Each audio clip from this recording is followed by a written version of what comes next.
Hello everyone and welcome to my YouTube channel. Today we are going to discuss about how to deactivate Instagram account without waiting for 7 days. For example, if you have recently deactivated your account uh, before this and you want to deactivate your account again and it is asking for to wait for 7 days. So how you can fix that?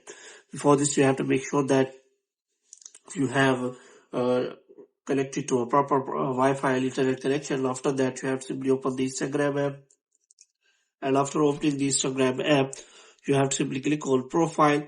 So in profile, you will find the option of settings and activity. So you have to click on account center.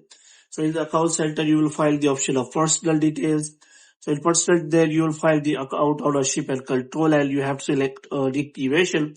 You have to select the account, and after that, as you click on continue, they will ask for you. They will tell you that you have reached your limit. Once you have recently tried deactivated your account, so you will not be able to deactivate it. So if you want to deactivate it, then the only option is that you can simply delete your account, and after deleting, you can simply reactivate it without any problem. So hope you have liked this video. When you get more videos like these, you can subscribe our channel.